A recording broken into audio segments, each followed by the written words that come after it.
Good morning, everyone. The readings that have been available to us this week, we haven't actually touched on them because there are other important things to talk about. But we're still looking at John's Gospel, and in this particular case, it's chapter 8 and verses 31 to 42. And in that passage, Jesus says that everyone who commits sin is a slave. And that's quite harsh. Anyone who commits a sin is a slave. So what are we a slave to?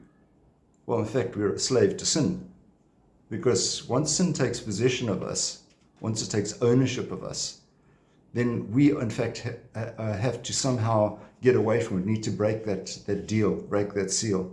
And we can only do this by examining our consciences and accepting that sin should not be part of us, because otherwise sin will rule our lives. It will be a case of saying it's okay to do those things.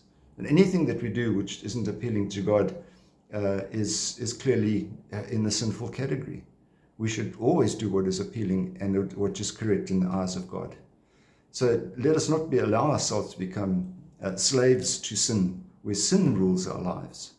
And we need to make sure that God rules our lives and not the other way around. So a lot to think about today. I haven't given you a very long talk.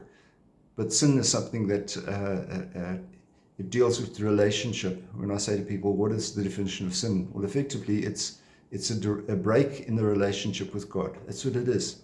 And so when we go to the Sacrament of Reconciliation, what we're doing is restoring our relationship with the Lord, which is why it is called the Sacrament of Reconciliation. We're reconciled with ourselves, and we're also reconciled with the Lord. So I trust that as we're going closer and closer to Easter, that you may avail yourselves of the many confession opportunities that are available out there.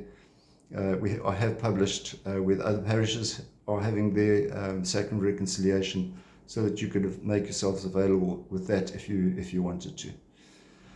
And of course, we have them available in our parish too.